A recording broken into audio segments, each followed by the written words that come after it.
Hello friends, welcome back to my channel. दोस्तों कैसे हैं आप सभी। आई होप कि आप सभी अच्छे होंगे।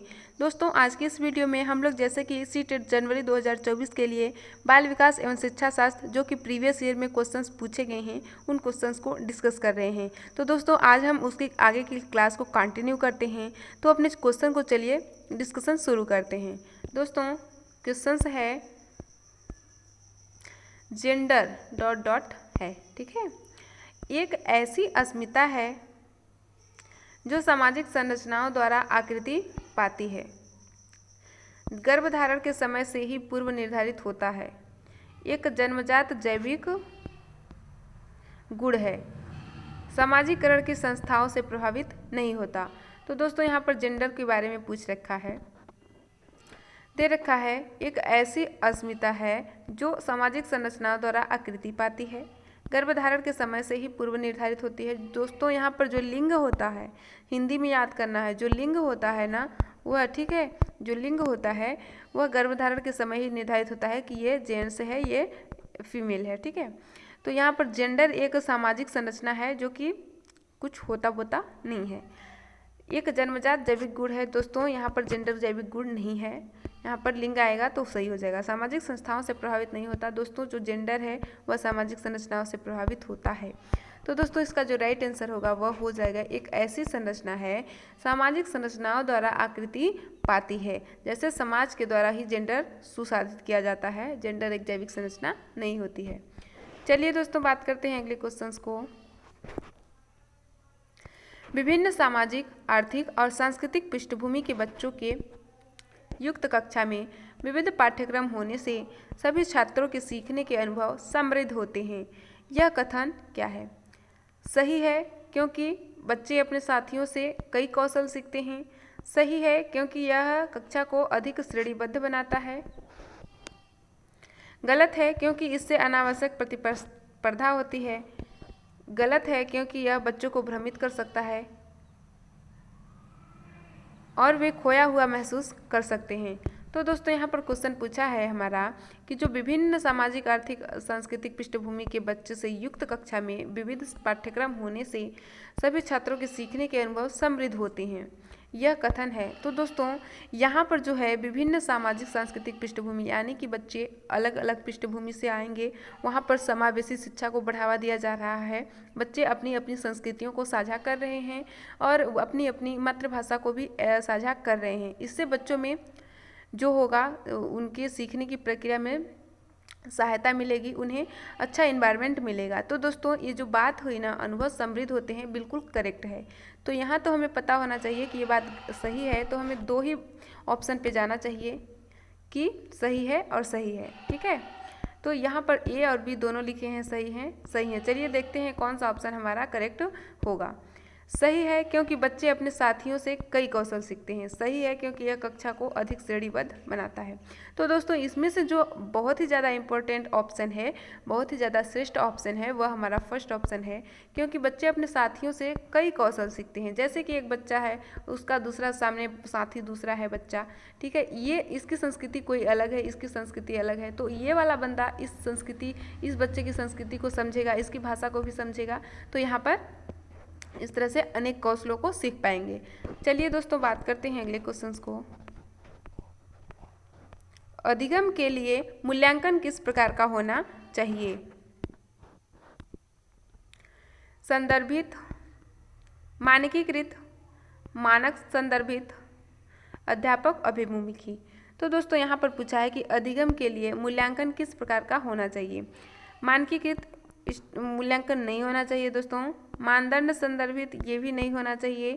टीचर ओरिएंटेड ये भी नहीं होनी चाहिए। दोस्तों जो हमारा मूल्यांकन है वह कॉन्टेक्सुअल होना चाहिए, संदर्भित होना चाहिए, ठीक है। बात करते हैं अगले क्वेश्चंस को। एक अध्यापिका द्वारा अपनाई गई कौन सी युक्ति विद्यार्थियों में सृजनात्मकता, सोच को बढ़ावा देगी। बड़े बड़े गद्य कंठस्थ याद करने के लिए, दोस्तों कंठस्थ याद करने के लिए, ठीक है, याद करने के लिए देंगे, इसमें उसकी क्रिएटिविटी नहीं आएगी, उसमें दिमाग अपसारी थिंकिंग करने की सोच विकसित नहीं हो पाएगी। वह सिर्फ याद करेगा, रट्टा मारेगा और कुछ करेगा नहीं। किसी समस्या को दर्शाने के अभिसारी तरीकों को प्रोत्साहित करना, दोस्तों अगर हमें क्रिएटिव बच्चा चाहिए, क्रिएटिव बच्चा बनाना है, तो उसे अभिसारी सोच का मतलब है दोस्तों कि एक ही बात पे आके टिकना, ठीक है, एक ही सोच को लागू करना। और अपसारी चिंतन का मतलब है कि विभिन्न दिशाओं में सोच पाना, है ना। तो अपसारी चिंतन सृजनात्मकता से रिलेट करता है और यहाँ पर अभिसारी चिंतन बुद्धि से रिलेट करता है, ऐसा माना जाता है। तो दोस्तों जो सृजनात्मकता है ना, वह सोच को बढ़ावा देगा अपसारी चिंतन। चलिए बात कर लेते हैं अगले ऑप्शंस को। प्रकार्यात्मक स्थिरता को पुरस्कृत करना। यहाँ पर प्रकार्यात्मक स्थिरता को पुरस्कृत नहीं करना है दोस्तों सृजनात्मकता के लिए। ऐसी समस्याएं प्रस्तुत करना जिनके लिए नवाचारी समाधान खोजने की ज़रूरत हो। दोस्तों यहाँ पर डी ऑप्शन सही हो जाएगा। ऐसी समस्याएं प्रस्तुत करना जिसपे नवाचारी समाधान खोजने की ज़रूरत हो। समाधान खोजने की ज़रूरत होगी तो बच्चा विभिन्न दिशाओं में सोचेगा, अपना दिमाग यूज़ करेगा, तो वहाँ पर सृजनात्मकता विकसित होगी। तो दोस्तों यहाँ पर डी ऑप्शन हमारा करेक्ट हो जाएगा। चलिए बात करते हैं अगले क्वेश्चन को। वंचित वर्गों से संबंधित विद्यार्थियों के सफल समावेशन हेतु निम्न में से क्या जरूरी है? अनम्य पाठ्यक्रम, परीक्षा केंद्रित शिक्षा शास्त्र, उचित समायोजन, अगम्य दुर्गम इमारतों संरचना।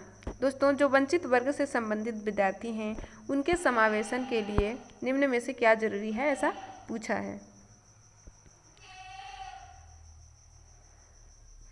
तो दोस्तों यहाँ पर अनम्य पाठ्यक्रम हमारा गलत हो जाएगा, क्योंकि इनफ्लेक्सिबल नहीं बल्कि लचीला पाठ्यक्रम होना चाहिए। तो हमारा कठोर पाठ्यक्रम इसका मतलब है अनम्य पाठ्यक्रम का, तो यहाँ पर कठोर पाठ्यक्रम को हमें लागू नहीं करना है। एग्जाम सेंटर पेडागोजी, दोस्तों परीक्षा केंद्रित पेडागोजी नहीं होनी चाहिए बल्कि बालक केंद्रित पेडागोजी होनी चाहिए। अनम्य दुर्गम इमारतों संरचना, दोस्तों ऐसा नहीं करना है जिससे बच्चा डर जाए, ठीक है।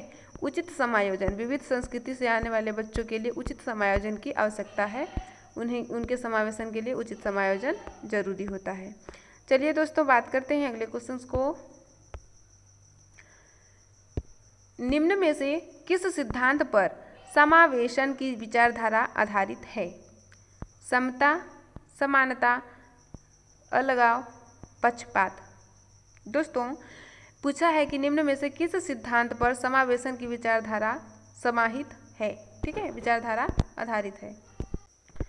समता, समानता, अलगाव, पक्षपात। दोस्तों यहाँ पर समता का मतलब है कि हमारा जो समावेशी कक्षा है ना, उसमें एक बच्चा अंधा भी आएगा, एक लंगड़ा भी आएगा, एक अपाहिज आएगा, एक नॉर्मल आएगा, ठीक है। तो यहाँ पर जो समता का मतलब है दोस्तों कि जैसे कि जो दृष्टिबाधित विद्यार्थी है उसके लिए अलग व्यवस्था की जाए, कि उसके लिए थोड़ी सी दृष्टिबाधित है तो उसे कोई टेप रिकॉर्डर वीडियो इस तरह से कोई साउंड वाला चीज़ सुनाया जाए जिससे वो सीखे। और कोई बच्चा जो सुन नहीं सकता है उसके लिए प्रिंट रिच इन्वायरमेंट, जैसे कि सुन नहीं सकता तो वो महसूस तो कर सकता है छूकर, तो वहाँ पर मुद्रित पाठ्यक्रम बनाया जाए। और जो बच्चा सृजनात्मक है, जो बच्चा नॉर्मल है, उसके लिए नॉर्मल पाठ्यक्रम होना चाहिए। तो इस तरह से समावेशित कक्षा में सभी की ज़रूरतों की पूर्ति के लिए सभी ज़रूरतों को ध्यान में रखकर उनकी पाठ्यक्रम को डिजाइन करना यहाँ पर समता कहलाता है। तो यहाँ पर हमारा फर्स्ट ऑप्शन सही हो जाएगा। समावेशी शिक्षा में समावेशन की विचारधारा समता पर आधारित है। समानता का मतलब है दोस्तों कि कोई बच्चा, जैसे कि कोई बच्चा दृष्टिबाधित है, कोई बच्चा बहुत ज़्यादा क्रिएटिव है, कोई बच्चा से अधिगम अक्षमता है, सारे बच्चों को सिर्फ एक ही तरीके से सुसाधित करना, तो यहाँ पर समानता हो जाएगा। लेकिन यहाँ पर समता का मतलब है कि सभी बच्चों की ज़रूरतों को पूरा करते हुए उनकी ज़रूरतों के अनुसार उन्हें सुसाधित करना यहाँ पर सही हो जाएगा। तो यहाँ पर हमारा समता सही हो जाएगा। दोस्तों बात करते हैं अगले क्वेश्चंस को। अवधान न्यूनता अतिक्रियाशीलता विकार से जूझते विद्यार्थियों में निम्न में से कौन सा अभिलक्षण अक्सर पाया जाता है? उच्च स्तरीय तौर से व्यवस्थित होना, बहुत सचेत होना, लंबे निर्देशों को सुनते समय धैर्यवान रहना, आकुल होना। तो दोस्तों यहाँ पर जो है अवधान न्यूनता अतिक्रियाशीलता विकार, attention deficiency hyper activity disorder, किस तरह की विद्यार्थियों में कौन सा लक्षण पाया जाता है? उच्च स्तरीय तौर से व्यवस्थित होना, ये तो नॉर्मल बच्चे का लक्षण है, तो यहाँ पर गलत हो जाएगा। बहुत सचेत होना, ये भी गलत हो जाएगा।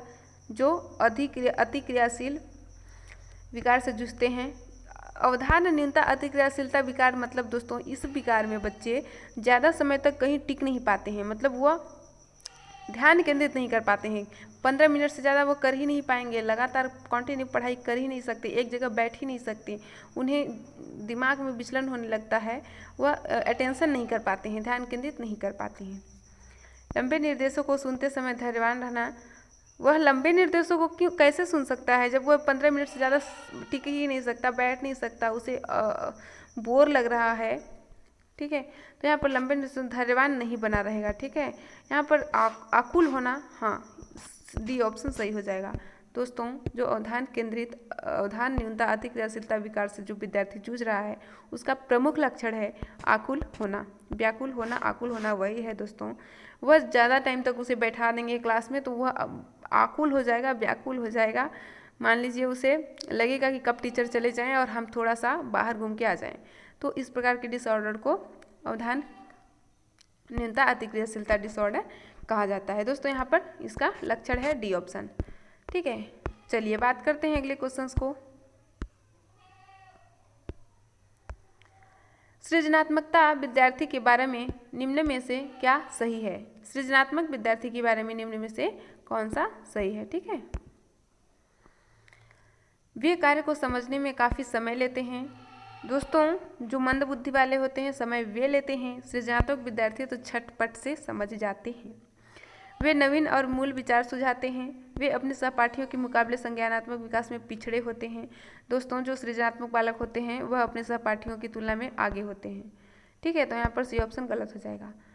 उन्हें विषय वस्तु को समझने में काफ़ी मेहनत लगता है। दोस्तों मेहनत नहीं लगता है, वह चटपट समझ जाते हैं, टीचर बताता है उन्हें दिमाग में फिट हो जाता है। इस तरह के व्यक्ति को सृजनात्मकता प्रतिभाशाली विद्यार्थी कहा जाता है। वे नवीन और मूल विचार सुझाते हैं, तो दोस्तों यहाँ पर बी ऑप्शन करेक्ट हो जाएगा। वे नए और मूल विचार समझाते हैं, कुछ नया करने को सोचते हैं, नए विचार को लाते हैं। चलिए दोस्तों बात करते हैं अगले क्वेश्चंस को। स्वलीन कई प्रकार के क्षेत्रों में चुनौती पैदा करती है, फिर भी स्वलीनता से जूझते विद्यार्थियों में निम्न में से कौन सा सामर्थ्य होता है जिसका अध्यापिका द्वारा सदुपयोग कर सकती है? व्यापक तथ्यात्मक जानकारी का प्रतिधारणा, सामाजिक परिस्थितियों का सही विवेचना, संज्ञानात्मक नम्यता, अपनी भावनाओं का सटीक संप्रेषण। दोस्तों यहाँ पर पूछ रखा है कि जो स्वलीनता है कई प्रकार के क्षेत्र में चुनौती पैदा करती है, फिर भी स्वलीनता से जूझते विद्यार्थियों में निम्न में से कौन सा सामर्थ्य होता है जिसका अध्यापिका सदुपयोग कर सकती है? दोस्तों यहाँ पर स्वलीनता का मतलब है बच्चा दूसरों से ज़्यादा बातचीत करने में असमर्थ रहता है, वह ज़्यादा दोस्त नहीं बना पाता है, वह संप्रेषण में कठिनाई महसूस करता है, मतलब दूसरों के सामने अच्छे से घुल मिल नहीं पाता है, सामाजिक नहीं होता है, इसे स्वलीन विद्यार्थी कहा जाता है। ठीक है, तो यहाँ पर उसकी स्वलीनता को निम्न में से कौन सा ऐसी सामर्थ्य है जिसका अध्यापिका सदुपयोग कर सकती है? व्यापक तथ्यात्मक जानकारी का प्रतिधारण, सामाजिक परिस्थितियों का सही विवेचन, संज्ञानात्मक नम्यता, अपनी भावनाओं का सटीक संप्रेषण। तो दोस्तों यहाँ पर हमारा ए ऑप्शन करेक्ट हो जाएगा। जो स्वलीन विद्यार्थी है उसमें अध्यापिका व्यापक तथ्यात्मक जानकारी का प्रतिधारण कर सकती है। ठीक है, उसके अंदर जो व्यापक तथ्यात्मक जानकारी है उसे वह प्राप्त कर सकती है। चलिए दोस्तों बात कर लेते हैं अगले क्वेश्चंस को। विद्यार्थियों में प्रभावशाली एवं अर्थपूर्ण अधिगम को बढ़ावा देने के लिए एक अध्यापिका को किस पर बल देना चाहिए? दी गई जानकारी को कंठस्थ स्मरण करने के लिए दोस्तों एक प्रभावशाली एवं अर्थपूर्ण अधिगम को बढ़ावा देने के लिए अध्यापिका को जानकारी कंठस्थ करने के लिए नहीं कहना है। ठीक है, विद्यार्थियों में प्रतिस्पर्धा की भावना को बढ़ावा देने के लिए दोस्तों प्रतिस्पर्धा की भावना को बढ़ाना देना नहीं है। ठीक है, व्यवहार के अनुकूलन के लिए, पाठ्य सामग्री को वास्तविक जीवन के संदर्भ में जोड़ने के लिए, तो दोस्तों यहाँ पर डी ऑप्शन हमारा सही हो जाएगा। आप उसकी पाठ्य सामग्री को उनके वास्तविक जीवन से जोड़ के बताएंगे तो वह अच्छे से समझ पाएंगे, वह रियल लाइफ से कनेक्ट करके चीज़ों को समझ पाएंगे, सीख पाएंगे। चलिए दोस्तों अगले क्वेश्चंस को देख लेते हैं। निम्न में से कौन सा उपागम विद्यार्थी के ज्ञान अर्जन की योग्यता को कमतर आंकता है? खोजी अधिगम, सहयोगात्मक अधिगम, सहज अनुमान लगाना, निष्क्रिय नकल। तो दोस्तों यहाँ पर निष्क्रिय नकल, ठीक है। बात कर लेते हैं कि कमतर आंकता है, ठीक है। कौन सा उपागम जो है विद्यार्थियों के ज्ञान को अर्जित करने की योग्यता को कमतर आंकता है। तो खोजिए अधिगम यहाँ पर अच्छा होगा। सहयोगात्मक ये भी ज़्यादातर आंकता है। सहज अनुमान लगाना ये भी ज़्यादातर आंकता है। दोस्तों इसका जो राइट आंसर होगा, जो सबसे कम करके आंकता है वह निष्क्रिय नकल हो जाएगा। पैसिव इमिटेशन करने से बच्चा उनकी अधिगम की प्रक्रिया कमतर आंकता है, मतलब कमतर का मतलब सबसे लो है, ठीक है। आई होप फ्रेंड्स कि यह वीडियो आपको बहुत ही ज़्यादा समझ में आई होगी। अगर वीडियो पसंद आए तो लाइक, सब्सक्राइब और शेयर जरूर करिएगा। मिलते हैं अगली वीडियो में, तब तक के लिए धन्यवाद।